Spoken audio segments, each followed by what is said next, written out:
Welcome to the Three Things Podcast. I'm David Iglesias, Director of Wheaton Center for Faith, Politics, and Economics. You may be wondering why this podcast is called Three Things. You were probably taught by your parents, like I was, that it was impolite to talk to people about three things: religion, politics, and money. But what happens if your job is to talk about those three things? Well, let's find out.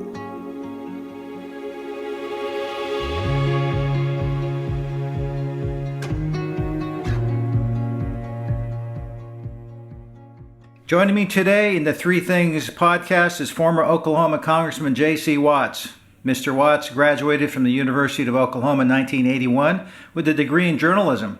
After successfully quarterbacking the OU Sooners football team, he led them to two Big 8 conference championships and Orange Bowl victories. He played for 5 years for Ottawa in the Canadian Football League. And after his professional football career, he served as a Southern Baptist youth minister in Del City, Oklahoma, and then ran for public office where he was elected to the Oklahoma State Corporation Commission and then ran successfully for Congress in 1994 where he served 4 terms. In Congress, he quickly ascended to the 4th-ranking Republican leadership position in the House. He served 8 years on the House Armed Services Committee and, among other achievements, led 2 trade missions to Africa, authorized President Bush's faith-based initiative, the Community Solutions Act, and developed legislation with Congressman John Lewis of Georgia to establish a Smithsonian Museum of African American History. And by the way, I've been there, it's fantastic. Since leaving Congress in 2003, Mr. Watts co-founded and is chairman of the Black News Channel, which is an independent network that is minority owned and operated. It provides 24/7 cable news programming aimed at the African American community. He's also chairman of the J.C. Watts Companies, a multi-industry holding company with operations in Oklahoma and Texas. The organization included the first African-American-owned John Deere dealership in America. JC also serves as corporate director for several major companies, including ITC Holdings, CSX Corporation, and Dillard's Department Stores. I had the honor of working with Mr. Watts during my service on the congressionally mandated Charles Colson Federal Prison Reform Task Force. So it seems like you've had 4 major careers in your lifetime. First, a sports career, and then a ministry career, and then third, a political career, and now a business career. Can you share with our listeners what you learned in these 4 careers? Well, good question. I think, David, when you look at those 4 different careers or 4 different spaces, ministry, politics, business, athletics, there's one common thread or one common denominator in every one of those spaces, and it's the cheer of the crowd. And the cheer of the crowd can be so intoxicating, so seductive. And as a quarterback, I heard the cheer of the crowd. When you score a touchdown, you throw a great pass, you win a ball game, you hear the cheer of the crowd. Ministry, when you preach a sermon or when you say something and people come up to you afterwards and say, or they write you a letter and say, man, your message, really changed my life. Or they say to the pastor after the church is over, great sermon. Politics, cheer the crowd, it's prevalent. Business, I've been around some great business leaders, great CEOs. I've learned a lot from them. And when you take your stock from $20 per share to $120 per share over a 2 or 3 year period of time, it's so easy to get caught up in the cheer of the crowd. And I think in politics, it was more intoxicating than any arena I've ever been in. And so I think, regardless of what you're doing, you have to recognize that in spite of the fact that the cheer of the crowd can be seductive, intoxicating, you've got to know how to handle that. I think athletics gave me good training to handle the cheer of the crowd, because in sports, as a quarterback, you can be a hero on one play and you can be a goat in the next play. And so you learn how to deal with that. And I think I like to think that because of my athletic background in business and in politics and even in the ministry, I had a fairly decent perspective on how to deal with the cheer of the crowd and how to keep it in the proper perspective. Which of the four careers have you enjoyed the most? Oh, I think youth ministry was probably the most rewarding. In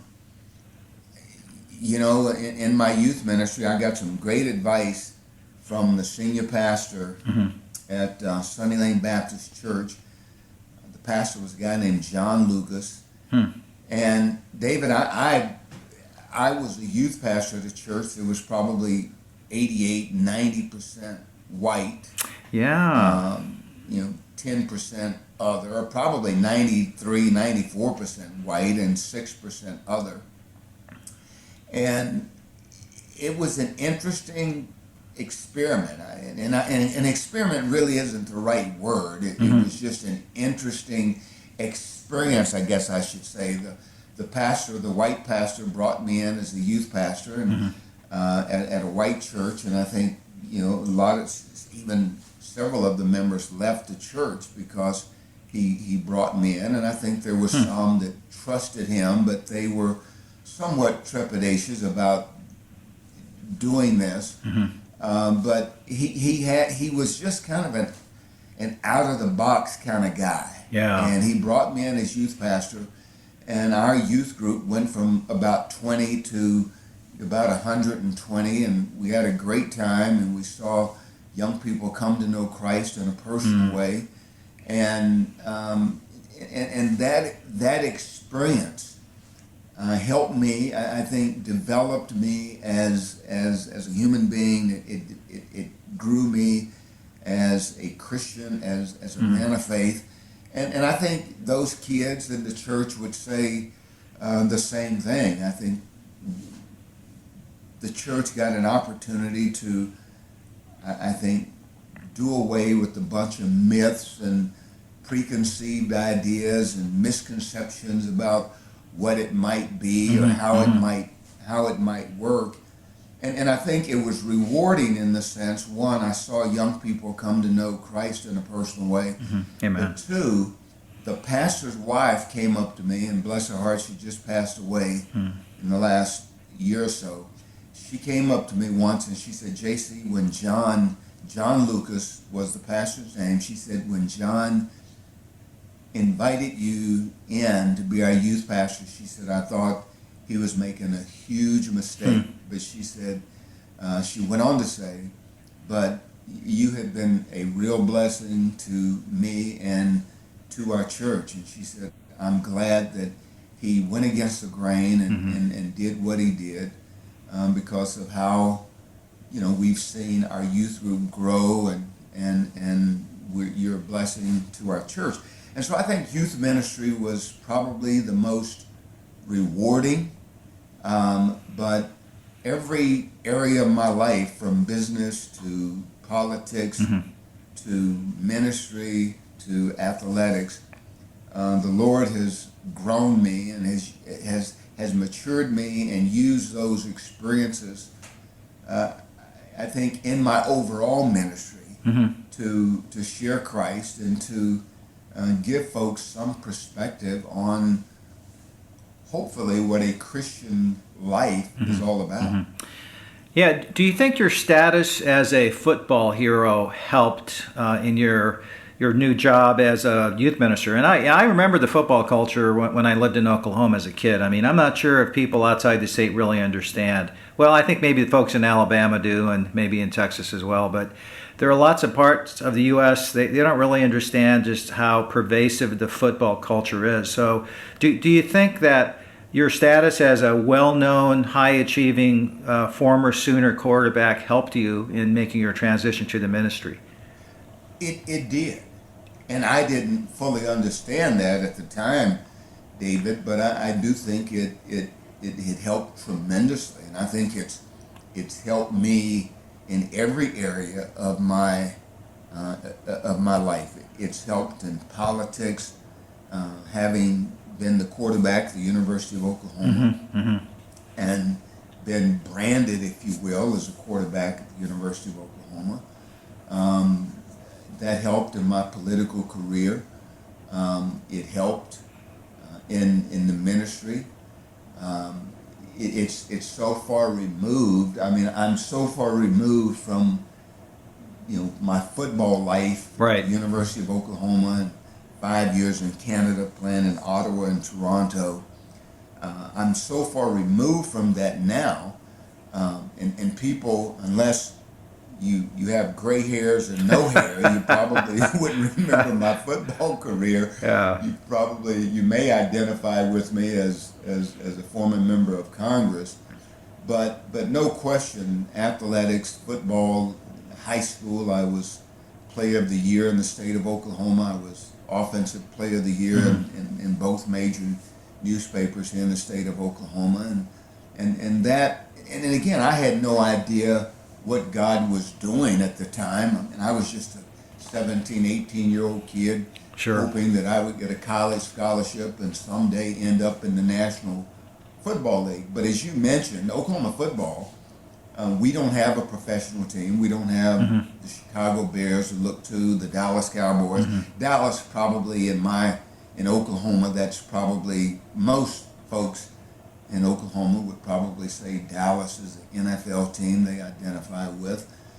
But Oklahoma football, I think, gave me a brand, if you will, that allowed me to do the things that I did in ministry and to launch a career outside of football in business and politics and in the ministry. So yeah, but it wasn't me. I think Right. it was all God just having His hand on my life. And at 63 years of age, I can look back and see how God worked and how He navigated, and in spite of me working awfully hard, sometimes to be a knucklehead, God kind of kept his arms around me and navigating me through some crazy times and some knuckleheaded times. Yes. To get me eventually to where He wanted me to be in ministry and the other things that I've done in my life. Well, that's a good word. I think you and I are almost exactly the same age. I'm class of 1980 from college. Yep. And so when you get to a certain age, you understand that God uses not just success, but He uses failures and setbacks. That's right. And He molds you and shapes you. When you're a kid, you think, I've got to be a winner for God to use me, and that's simply not true. In fact, even the great men of the Bible were pretty big losers. Like Moses, right. Moses was a murderer, and David was an adulterer and a murderer. So yeah, that's right. So David, there's an old country and western song, or a country and western song, and I don't know the name of it, but the lyrics, some of the lyrics says, "How can you be old and wise if you've never been young and stupid?" Oh. So I could surely relate to that, and I think and with the young and stupid and the knuckleheadedness that I think many people or most people go through, I think it's just a testimony that we all have spots. Right. We're not perfect people, but God loves us in spite of. Man loves us because of. So in spite of our spots, God can use us, and I think that's what makes a testimony. Right. It's not. When I hear someone's testimony, and we often in our testimony we like to skip over the stinky part. But I kind of Yes. when I'm hearing somebody's testimony, I want to hear about the stinky parts Yeah, and how me God too. navigated you through, or navigated one through, not just the good times, but in the difficult times. And surely, God's plan or God's purpose for our lives doesn't change because we have stinky parts in our Yes. lives. It's Yes. just a testimony to say, this is where I've come from, and so I hope it's an encouragement to you, JC, or to you, David, that in spite of what you're going through now, that God will make a way. He'll provide. He'll see you through this. Well, you look at Jesus' followers. I mean, fishermen, tax collectors. One was there and said, "I will go to my death." That's Peter, and he did not. He spectacularly failed, and yet God used him. Saint Paul, Paul of Tarsus, was a conspirator to murder. So yeah, good. Just really, that just really resonates. Let me ask you this. So you could have, I presumably gone right into politics after your football career, but you didn't. You went into ministry. Can you share why you went into ministry first, and then bit politics, and then later business? Well, it's just a matter, David, of how God navigated my life. When I left football, in 1986, I had been released. I played with Ottawa for 4 years. They released me. I got picked up by Toronto, and I played for them for a year, and probably had the second best year, and arguably could have been maybe argued the best 11 games, excuse me, the best 11 games that I'd had in my career in Canada, and they offered me a new contract. And I just felt like God was calling me. When I left Toronto in December of 1986, I remember telling my wife, I said, I feel like I've played my last game of professional football. I just feel like God is calling me to something else. David, I honestly had no idea what I would be doing. I just felt like it was time for me to go. It was time for me to move on.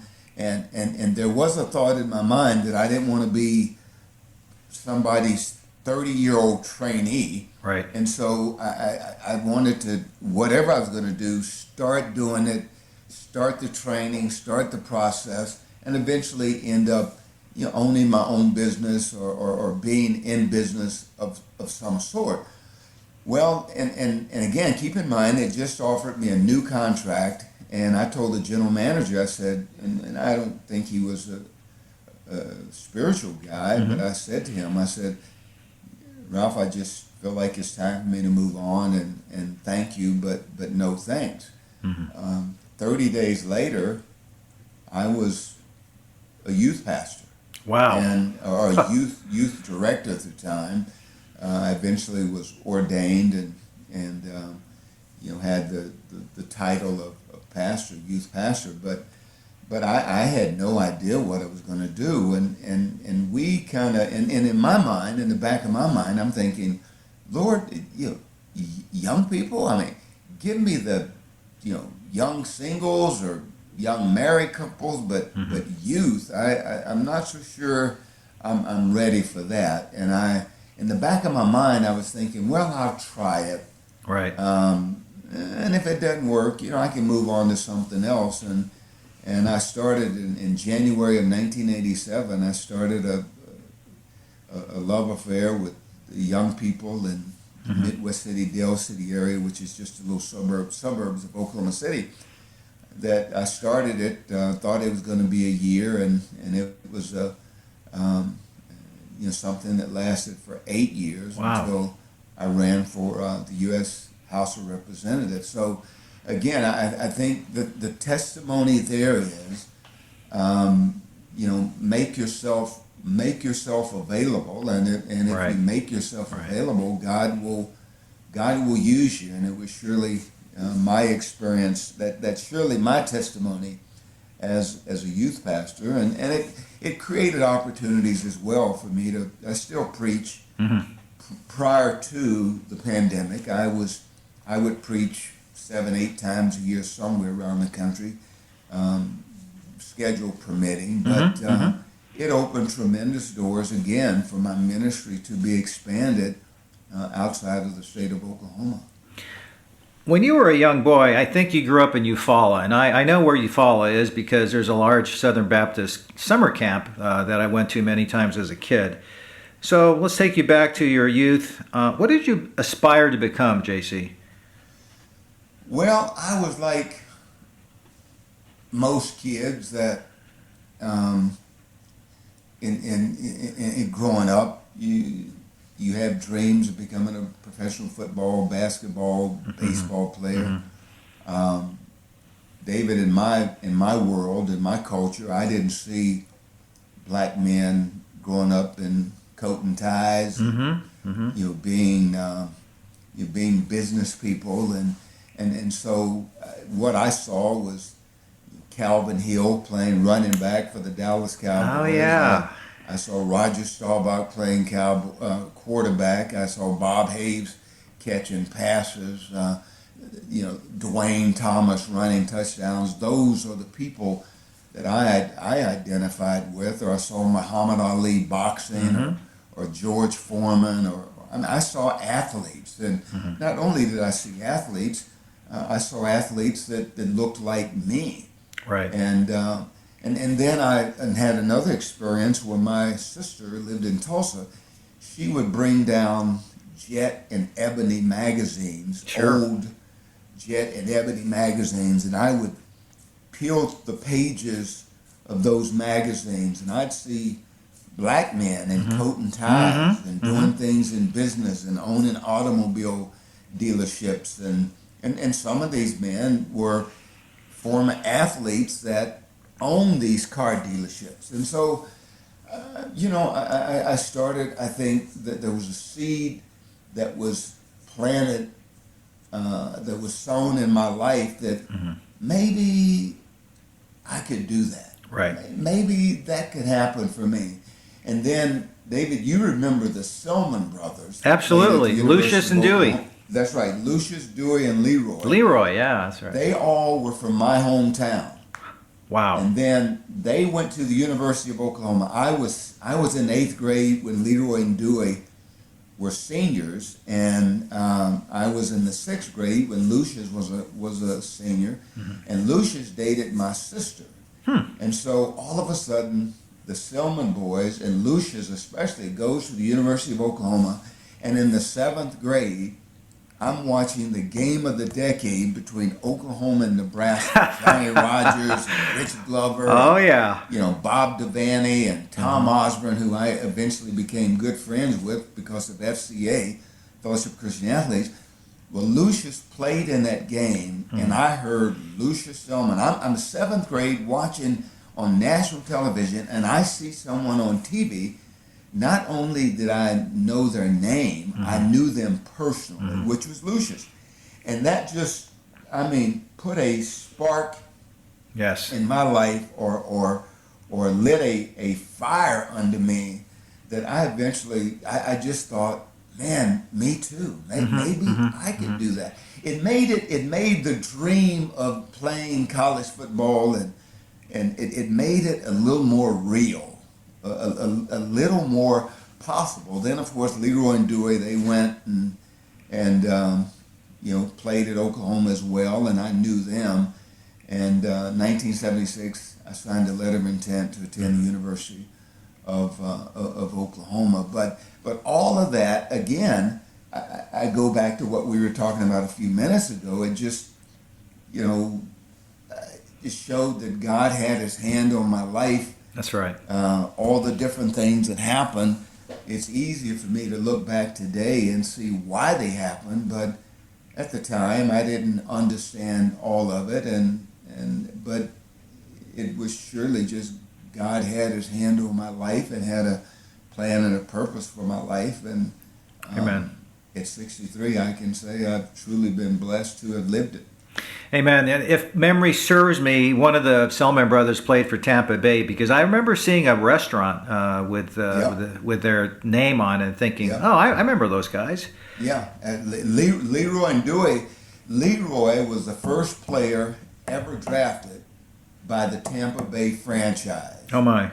And then Dewey gets drafted by Tampa Bay in the second round of that 1976 draft. So they both played in Tampa, but Leroy just, he was all everything. And, Howie Long said that Howie was a defensive tackle as well. And he said Leroy Selman was the best defensive tackle that he had ever seen. Oh, my.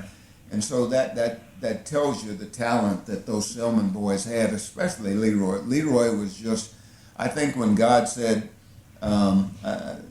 I want a defensive tackle.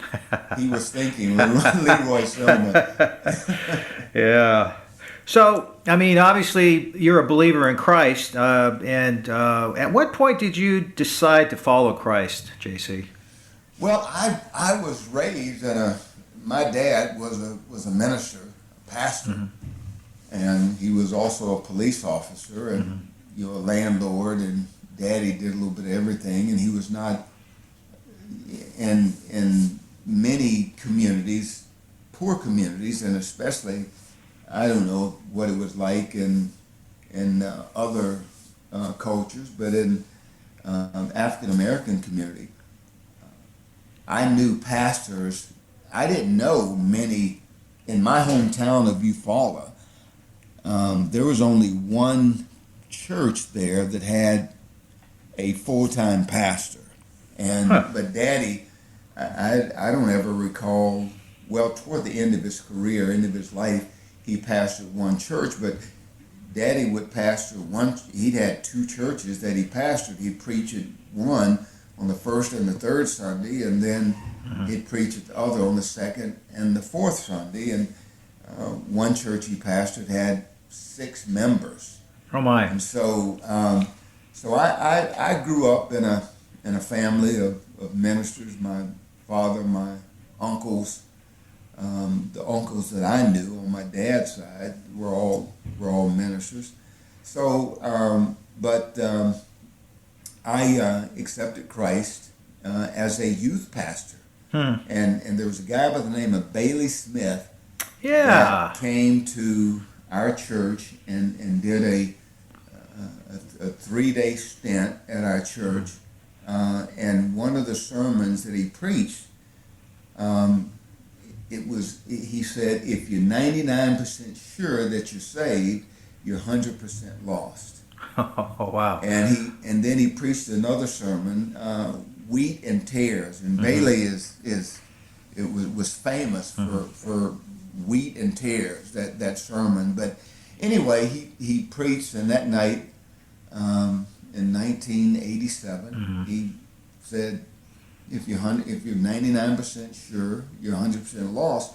And what I had put my salvation faith in was a baptismal experience that I had at the age of 7. And that night, I said, hey, I want to know that I'm 100% sure that I surrendered to Christ. And that night I prayed the sinner's prayer as a youth pastor and asked the Lord to come into my heart and be my personal Savior. That same night, the pastor's wife, did the same thing. And so that all was an experience to me to say, what are you putting, what is one putting their salvation faith in? Is it because your grandmother was a Christian, or your mother was a Christian? Is it because you went to youth camp when you were Christian youth camp when you were 13 years old? What are you putting your salvation faith in? And I put my salvation faith in a baptismal experience, and I think salvation comes from asking Christ to come into our heart and be our personal Savior, and asking Him for forgiveness to come into our hearts, and to be the Lord of our lives, not just a part of our lives. And when Christ becomes the Lord of our lives, we seek Him in everything that we do. And so again, that was just another step, and God just kind of reconciling my circumstances in my life to mold me into what He wanted me to be and where He wanted me to go. So that's something else we have in common, because my father was a minister as well. He was a Southern Baptist home missionary to Native Americans. So is that right? Well, so let me ask you this. How'd you end up in politics? I mean, you could have, I guess, gone to business right away, but you went into the political world. How did that happen? Again, it wasn't something that I planned on doing, just like youth ministry. I never planned on being a youth pastor. my uncle was the state president of NAACP in the state of Oklahoma for 17, 18 years. My father ran for chief of police and county sheriff in my hometown and home county. And when I graduated from the University of Oklahoma in 1981, David, I could have seen myself, although it wasn't in my planning. I didn't say, one day I'm going to run for the Corporation Commission in Oklahoma, a statewide office in Oklahoma, or I'm going to run for Congress.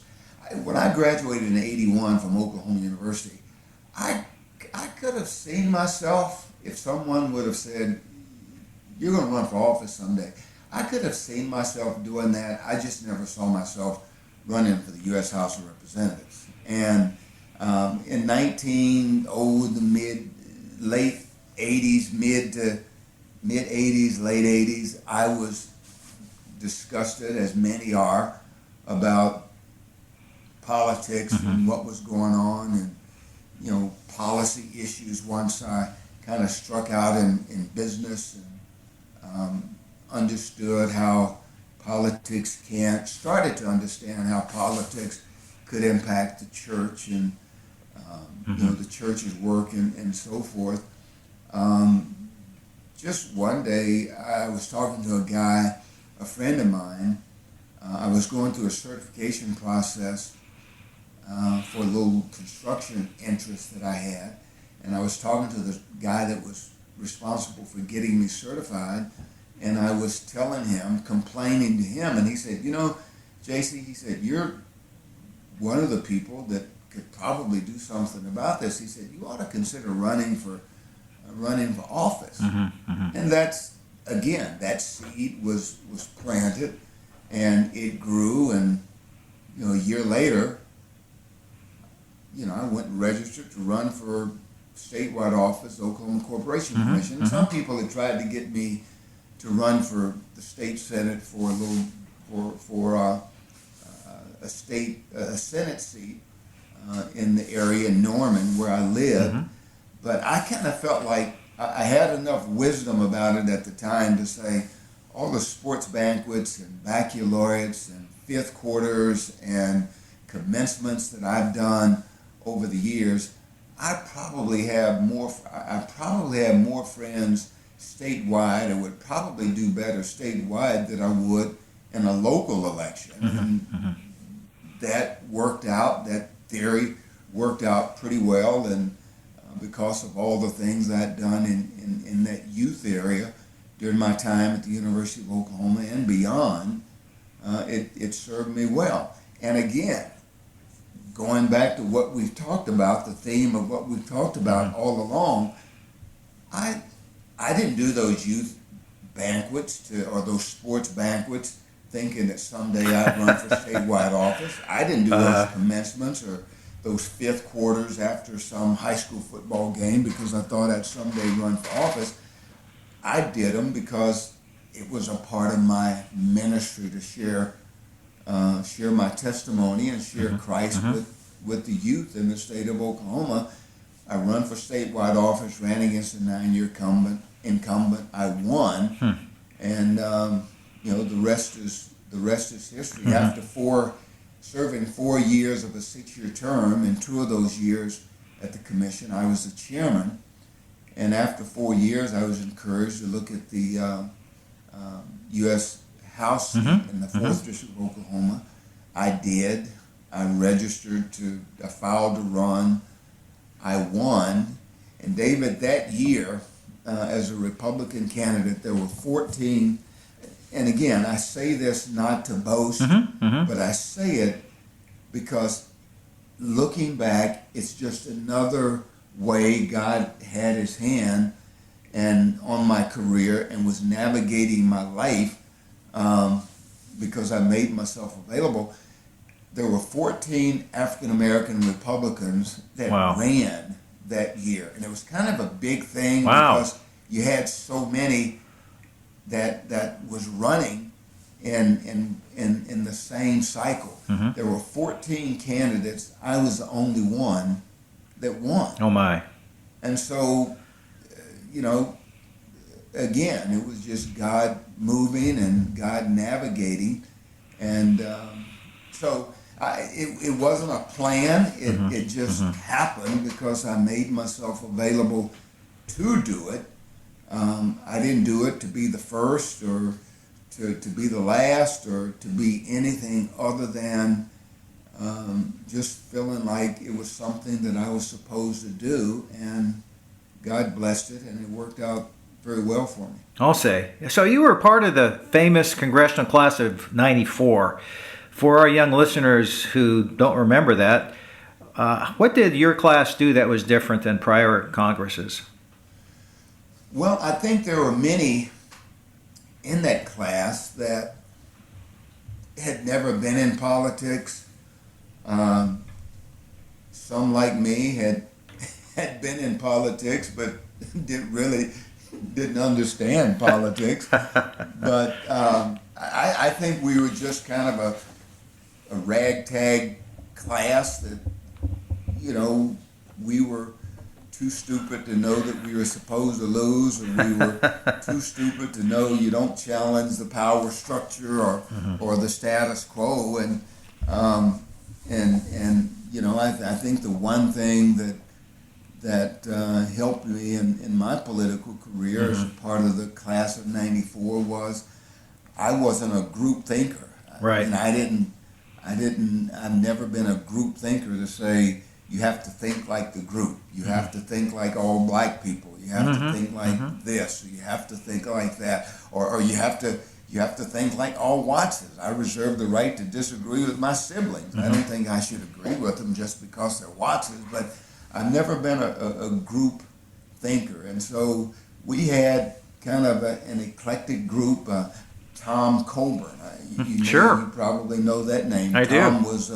was a medical doctor that had never run for public office, and you know, Tom was I think the spiritual and economic conscience of the House when he was there, but was the spiritual and economic conscience of the Senate when he served in the Senate. Of course, we lost Tom here in the last year due to cancer, but Steve Largent was a part of that group. Yes.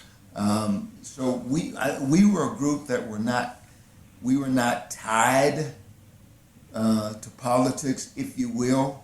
We were not beholden to the political class, and you know, we made a big difference. So can you tell me about what are you proudest about looking back on your congressional career? What are you proudest? What's your biggest achievement, JC? Well, David, I think there's some things that I was involved in that I'm awfully proud of. I think being a part of launching the African American Museum, Museum and Culture. You mentioned that you had been there. Yes.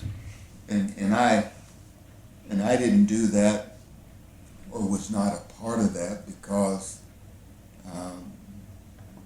because for African Americans, I think that's a treasure for the country.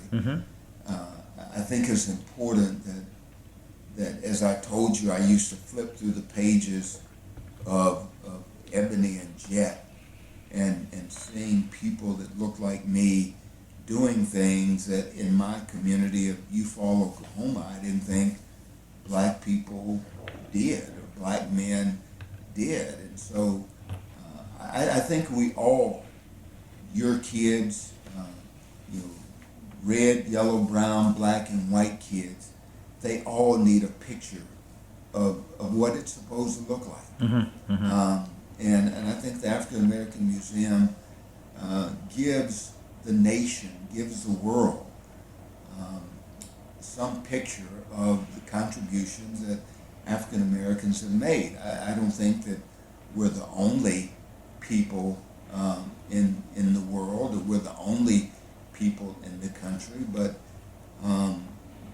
we are a part of the people of America. And I just think the African American Museum highlights those contributions and those sacrifices. This is a perfect segue into the Black News Channel, which is, I believe, one of your more recent business ventures. Tell me about your vision for the channel. Well, I think when I took a trip to Africa when I was in Congress. I led several delegations to Africa, and I remember when when you do a congressional delegation, it has to be bipartisan. Mm-hmm. So we took 4 Republicans and 4 Democrats, and West Africa history teaches us that probably 75-80% of the slave trade was right out of West Africa, and we were in Senegal. And in Senegal, the tour guide was showing us around, and he showed us the little huts where the African people were, where they put them before they took them down this little stretch of this little runway, and they would eventually go through probably a 6-foot rectangular door, and that door was called the Farewell to Africa door, or the door of no return, because right when they went through that door, the African people knew they would never return to the African continent, because they'd be put on a slave ship and cross the Atlantic and would become slaves. Mm-hmm. And it was very emotional, and it was a great education. We had a great tour guide, but not only did we learn about the slave trade, some of the African slave trade, David, we saw African doctors and lawyers and yes engineers and school teachers, and we saw hospital or health clinics being built. We saw kids at school. We saw agriculture being undertaken. And so we came back to America, and we went home to our respective districts. We came back after the break, and I was talking to a buddy of mine from Louisiana, a Democrat member, and he said he had visited with his 90-year-old granddad and told him about his trip to Africa. And he told him all that he had seen. He told him about the little huts that they put the African people in, and going through the door of no return, or the Farewell to Africa door, and the doctors and the engineers and lawyers and school teachers, and all that he had seen, health clinics being built. And I said, what was your granddad's, what was his thoughts? And he said his grandfather said to him, I knew there was more.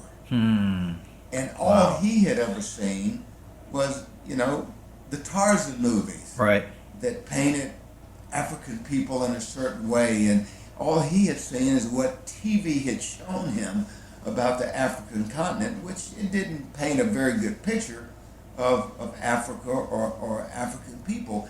And so with the Black News Channel, 17 years ago, when we started that, it was an idea, a concept that's become a full-fledged news operation today.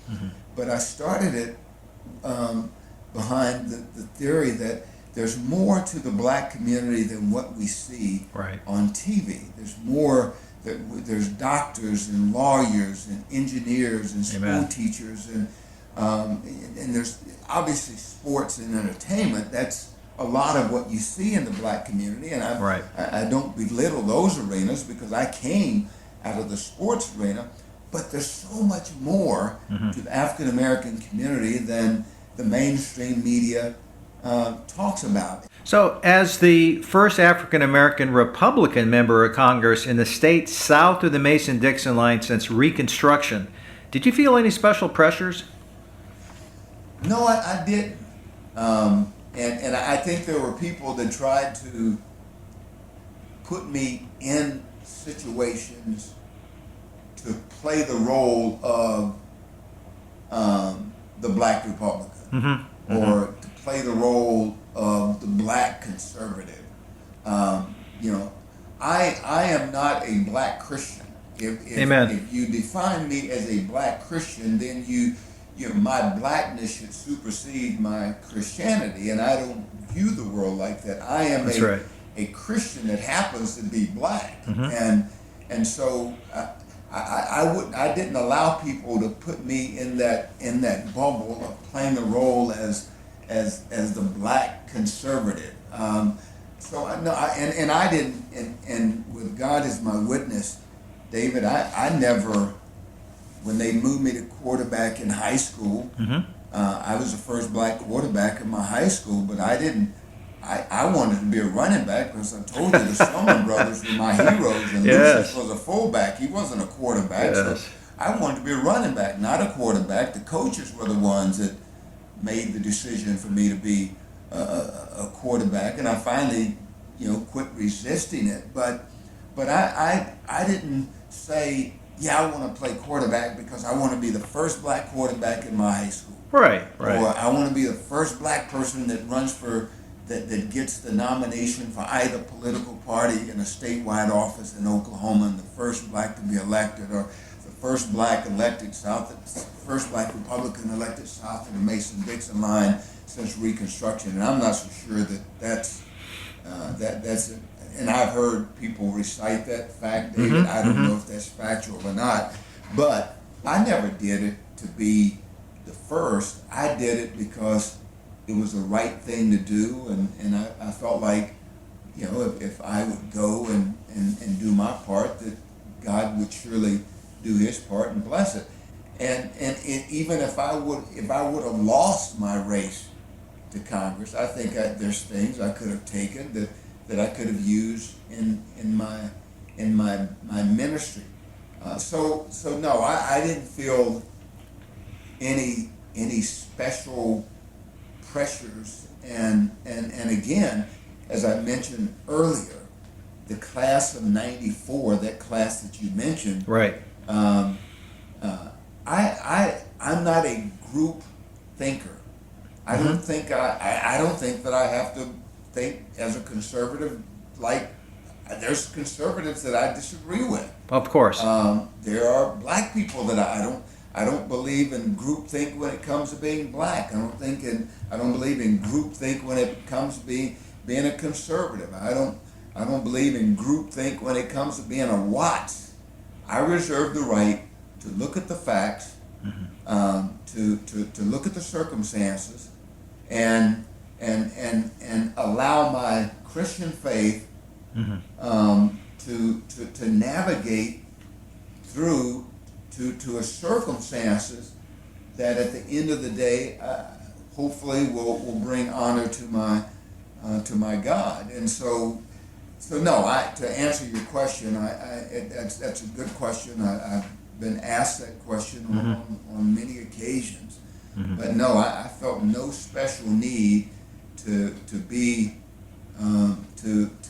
oppose the Congressional Black Caucus or to support the Congressional Black Caucus. I feel no extra pressure today to support the Freedom Caucus or to oppose the Freedom Caucus. Now, there's things that I agree with both on, and there's things that I disagree with both of them on, but I've never thought that I needed to be a certain thing to gain acceptance by Republicans or Democrats or the left or the right. And again, I look back on it, God has always honored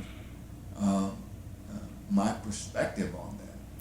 Well, I'll tell you, you've been very generous with your time. I just have a few more questions, but I would like to talk a little bit about the state of race relations in the U.S. In your opinion, in your experience, has it gotten any better or worse since you were a kid? Well, I think, David, I think it's surely gotten. I think we've seen some gains. I think we've seen some progress.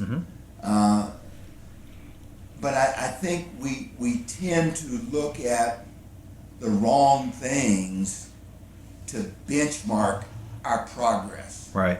For instance, we would think that, oh man, race relations are great because we elected a black president. That was an event. An election is an event. That's not transformation, if you will. Me being the first black quarterback of my high school, that wasn't transformational. I think it probably helped people to gain a deeper perspective on certain things. But you know, I feel like there is a feeling. Excuse me. There's a feeling in my perspective that we sometimes will take, you know, 3 steps forward and then take 4 steps backwards. But I do think there's been progress, and I think in order for there to be for us to and of course America is a journey. It's not a destination. That's right. You know, perfecting our union, we will there will be things, there's things that we can look at today that we look back 100 years ago and say, man, our grandparents, how did they miss that? and there's going to be things that our grandkids are going to look back 100 years from now, and our great grandkids are going to say, man, how did they miss that? So I think in order for us to make progress, in my last book, I talked about this thing called confirmation bias. And confirmation bias says that, I mentioned earlier, if David says 2 + 2 is 6, I think it's horrible. If somebody on my side says that 2 + 2 is 6, I think it's okay. You know, if the officials makes a bad call against the University of Texas, you know, I think it's okay. When they make a bad call against the University of Oklahoma, I think the officials are knuckleheads. and so, but that's how we think, and I think that's some of how human nature believes. Well, in politics, you know, if you think that all police officers, if one is inclined to believe that all police officers are racist and they're bad people, you can see 99 police officers who do great things, and all it takes is for one to be a knucklehead, and you say, see, I told you. Right. I told you they're not good people. If one's inclined to believe that black men are prone to crime and that you know, we're all thugs, you can see 99 black men doing great things, and all it takes is for one to be a knucklehead, and then a person will say, see, I told you. They all are like that. That's confirmation bias. We look for things that will confirm the way we want to believe. That's how we watch the news. Yes. You know, if you're right-leaning, you watch Fox. And Fox says, a president, if I support the president, they can do no wrong. You watch CNN, and if you're left-leaning, you say, that's who I watch because the president can't do anything right, so I watch CNN. We tend to watch things, or we tend to listen to things, we tend to buy into things that will confirm our bias. Right. No one is looking for the truth anymore. No one looks for facts.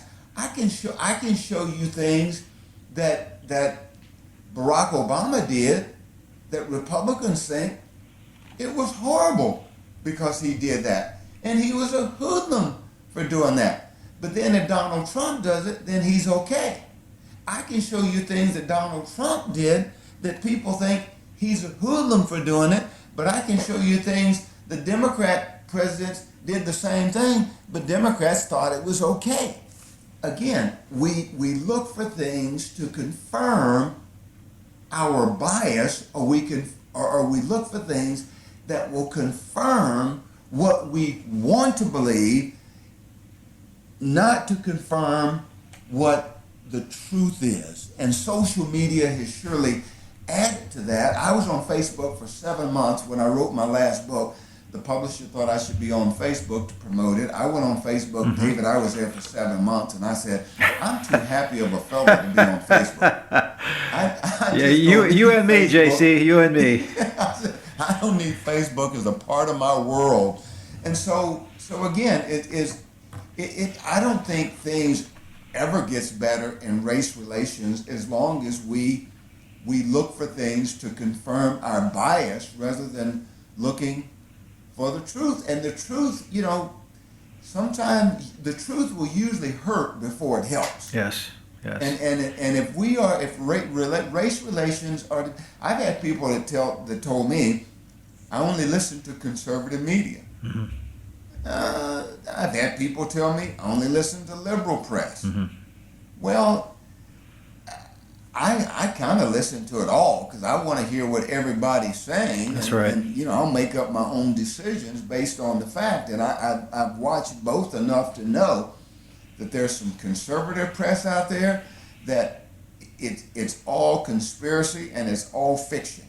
But there's some liberal press out there, mm-hmm. it's all conspiracy and it's all fiction. Mm-hmm. And as a believer, David, I think I have an obligation as a believer to look for the facts, to look for Amen. The truth. And Amen.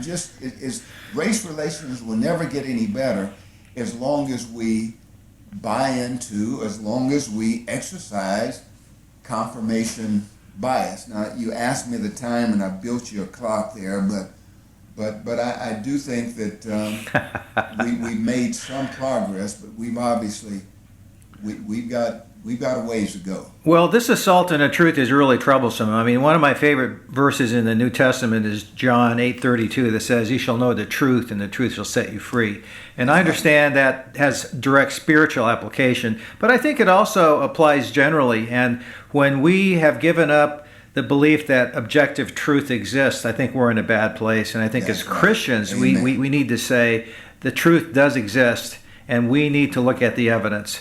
JC, thank you so much, sir, for your time. You are a gentleman, and I look forward to seeing you again. David, thank you, buddy, for having me on, and look forward to having a conversation with you again in the future. All right, take care. Thank you, sir. Bye-bye.